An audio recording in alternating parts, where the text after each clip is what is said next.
Hello, welcome to Mr. Paul's Pantry. I'm Mr. Paul. Nice to see you back again. If you're new here, a very warm welcome. Now, today's recipe is for this wonderful corned beef pie. You can have it warm with vegetables as a main meal. You can have it with salad, eat it cold. You can eat it as a slice in your hand on the go. Or if you wish, use the same filling I'm showing you here in the recipe to make individual pies or even pasties for lunchboxes, etc. So, let's do it.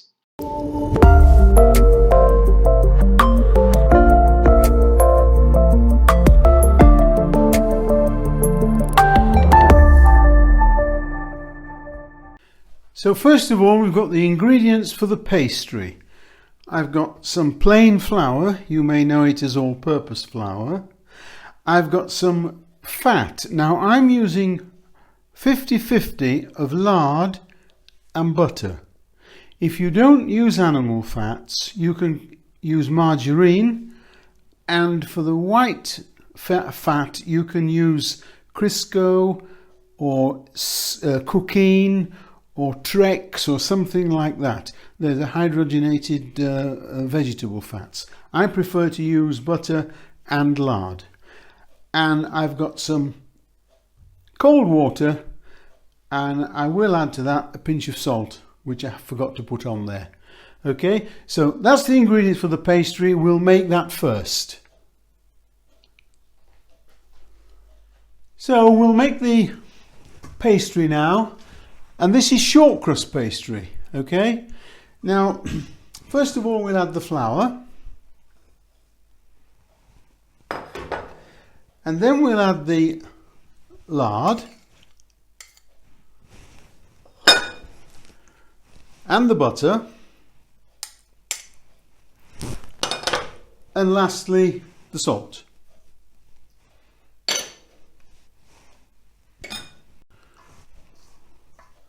Oh, sorry, I haven't taken my rings off, sorry about that.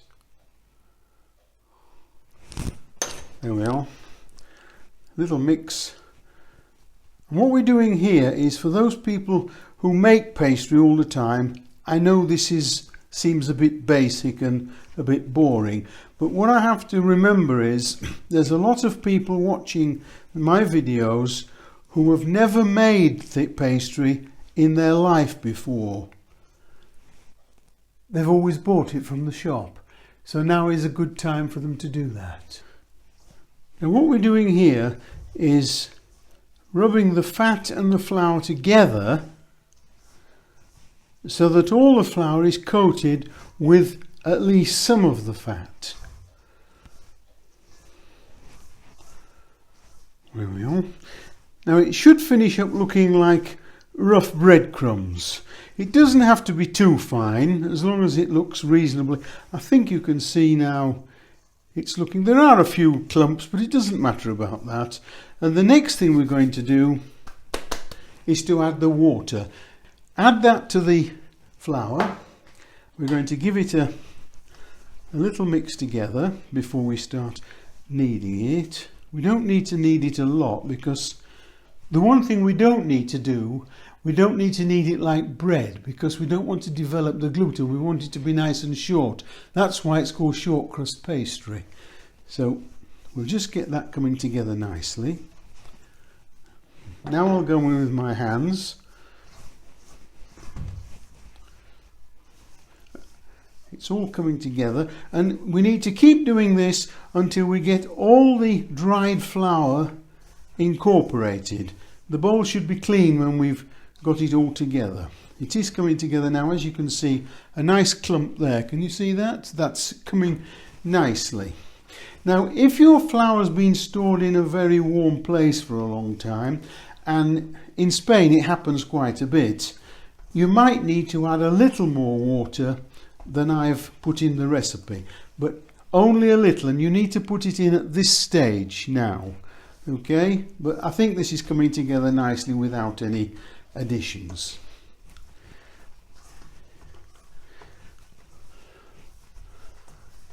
You can see it's cleaning the bowl. This is what we call when the pastry clears. You can see the bowl now is clearing nicely.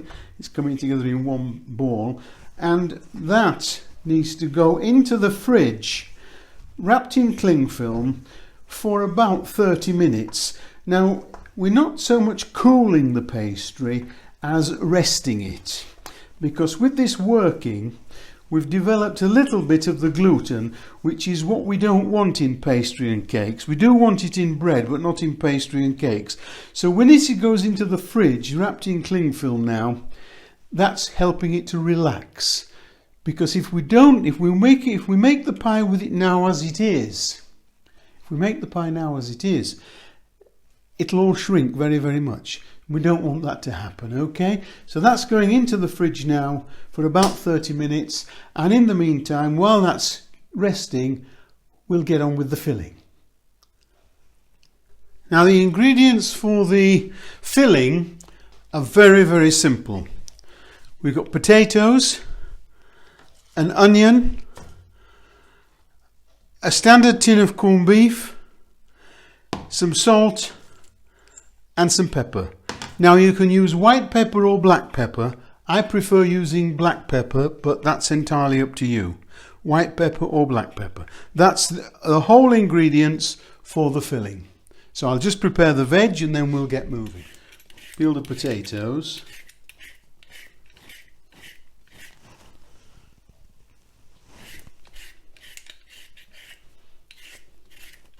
Now you need some potatoes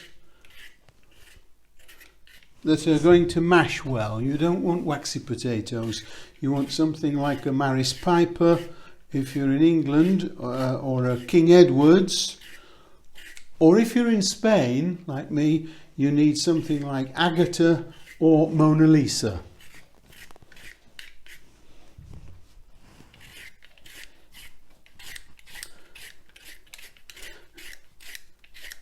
Well, that's the last of the potatoes.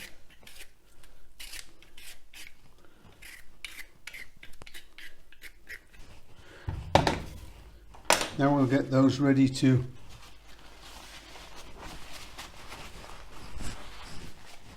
boil. Now we come to the onion. Now the onion, a lot of people seem to have trouble dealing with an onion. I don't know why. First of all, the root, you do not want to touch that at all. You want to just take the top off it like that. There we are. And then cut it down in half like that.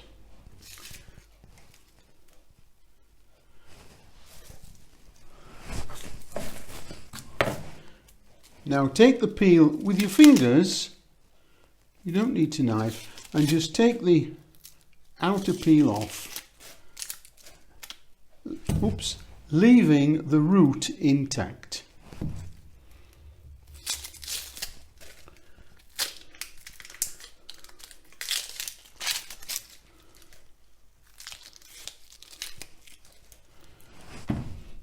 Now when it comes to cutting and dicing an onion small, all we need to do is to take it, leave the root away from you, and take your knife and cut in small cuts down like that. I don't know if you can see that or not. I'll hold it near the camera. Can you see? Now, away from the root, start at the other side and cut down, and keeping them as fine as you can, and you'll finish up with some very nice small diced onion. When you get to the end,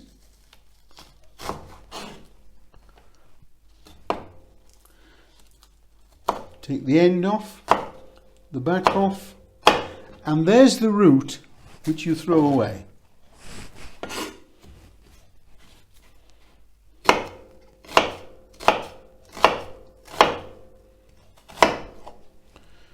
Don't start trying to do what some fancy chefs tell you to do and start cutting in that way. You'll cut your fingers. And that's the last thing we want.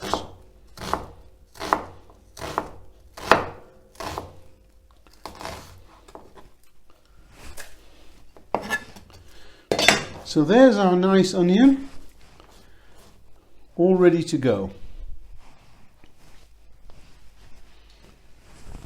Now you need the potatoes cutting into reasonable sized pieces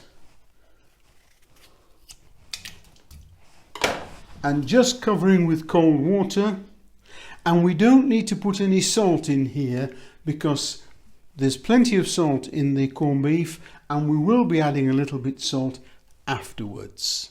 Okay, so put these on to boil now and I'll be back when they're finished. So there's the corned beef all ready to go now. I've cut it up into chunks. You can cut it or break it by hand, it doesn't make any difference. Now here we have the mashed potato, the potatoes boiled. I'm going to mash them now. Now what we don't need to do is add any butter, milk or cream or anything to this. We just want the mashed potato.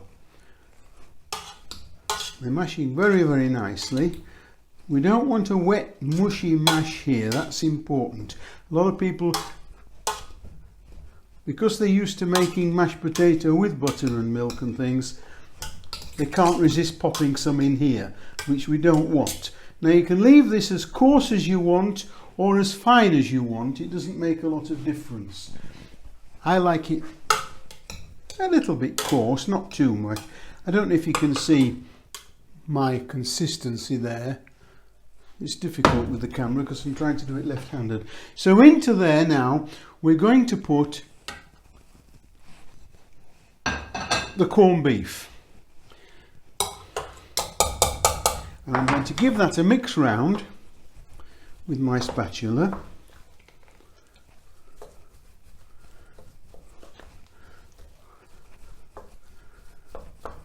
And at the same time, I'm doing that. Now I broke it down a little bit.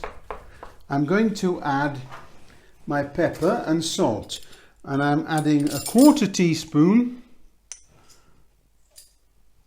of black pepper. You can use whichever you want. And the salt, I'm putting in a 1/2 teaspoon of table salt. Just like that. Give it another mix round.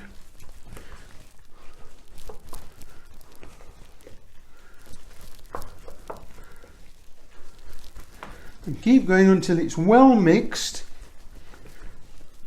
I'll just lift this to the camera and let you have a look what it's like. There we are. And now into that we're going to put the onion and give that another good mix. It's a very simple recipe. It has a couple of stages, but whilst the potatoes are boiling, you can sit down and listen to the radio, watch the television or do a crossword. It's not, you don't have to stand over and watch everything.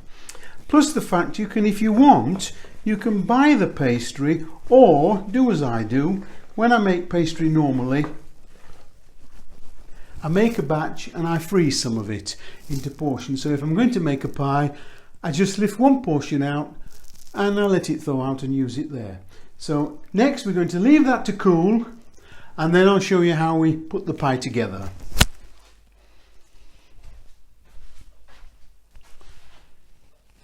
Alright, now we come to making the pie. We've done the pastry, we've done the filling. And here, these are the tins. Oh, this small tin here is what we used to make in the bakery. We didn't make big pies, we just made individual things like this. And that is available online, and it's a very nice little pie. You can use it for steak pies, steak and kidney pies, minced beef and onion pies. It's a nice little tin. Or you can use an ordinary, what we call a plate pie tin, like this, which is nice deep sides. Lost its non-stick, but never mind. And sometimes we used to use, if anybody wanted a big one like this, we used to use aluminium disposable ones as well. But what I'm going to use today is this loose bottom one, because A, it's easier to get out of the tin, and it's non-stick as well. But just in case, I'm going to go round with some butter, and I'm going to grease it well all the way round. You can use oil if you don't want to use butter, or you can use lard, anything like that, doesn't matter, or any of your white vegetable fats, it doesn't make any difference. So we just used to go over that now.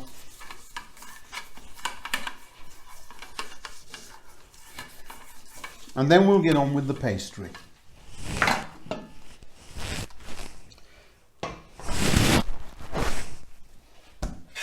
Now the pastry's been in the fridge for about 30 minutes just to rest,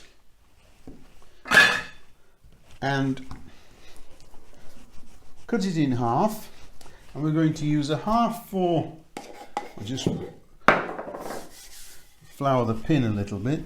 We're going to use half for the bottom and half for the top. Now if you're not used to rolling pastry, the easiest way to do it is like this: backwards and forwards, turn your pastry.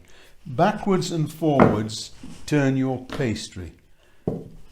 And that way you will keep it reasonably round instead of a square.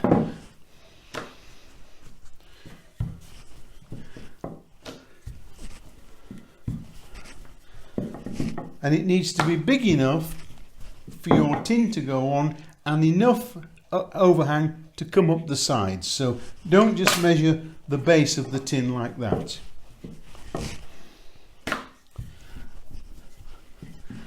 There we go. Now if you use the same size tin as I'm using here, it's a 9-inch round tin. I'll get into trouble keep calling it inches, but never mind, that's what I've used all my life and I find it difficult. And there, we should be big enough now, just slightly more one way than the other.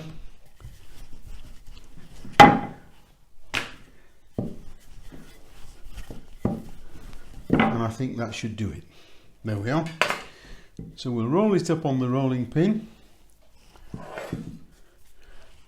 lay it over the tin, and then ease it down into the corners.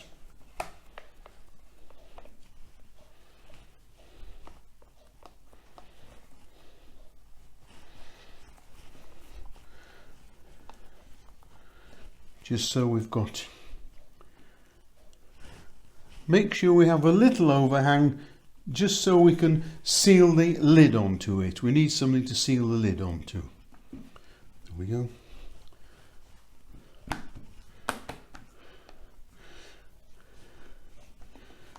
Make sure it's in the corner, no air bubbles. There we go. And I'll roll the lid first before we start filling the pie. Just flour the pin again.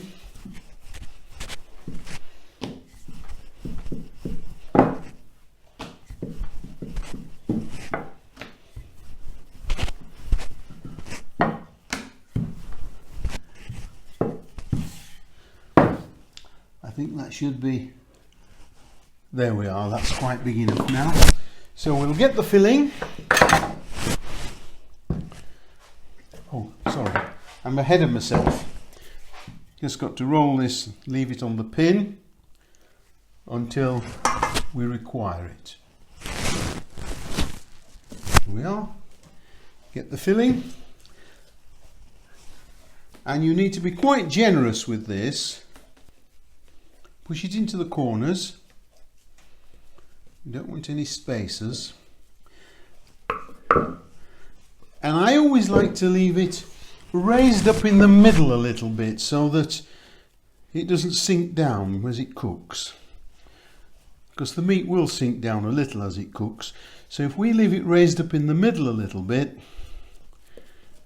that'll counteract the sink. Now we need either water or egg wash, it doesn't make any difference. Just go round the edge there with water or egg wash. I'm using egg wash because I've cracked an egg to do the top. And then we put the pastry over like that. Press it down to seal the edges.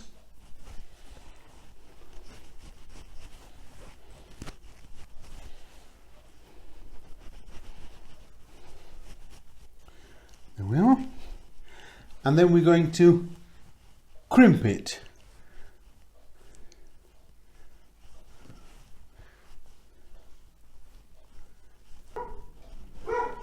Like that. Then we need to just trim the... I'm using this pastry cutter because I haven't got a knife handy. They're all in the drawer. Just trim it round, flush to the tin. Now don't waste any pastry that you have left over. Always keep it, freeze it, and that'll make a base for your next pie. All those little bits that you keep saving. Don't throw them away. So just make sure it's all sealed nicely. I think it is. And we're going to egg wash the top now.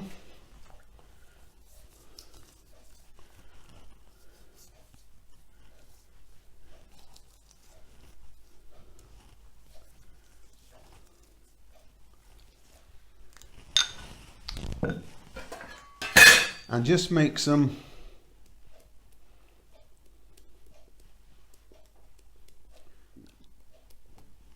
little air holes to let the steam out.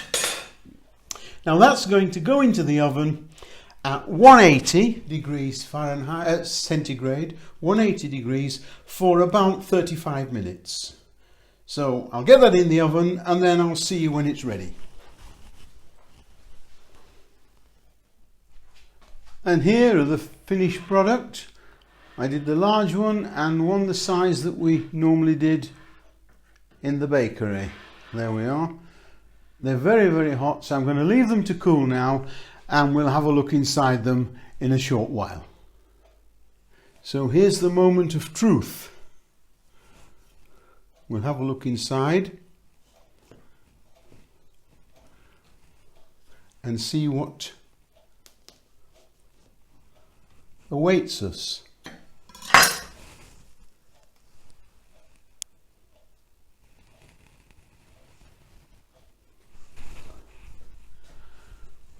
Well, that's it for this video. If you've enjoyed it, go down below, give it a thumbs up, let me know you've liked it. And if you haven't subscribed already, press the subscribe button and at the side you'll see a little bell icon. Give that a click and every time I put up a new video you will be informed. And if you have any comments, questions or suggestions, leave them in the comments section below also. I do read them all and I try to answer as many as I possibly can. So this is Mr. Paul saying bye for now and I'll see you next time. Bye!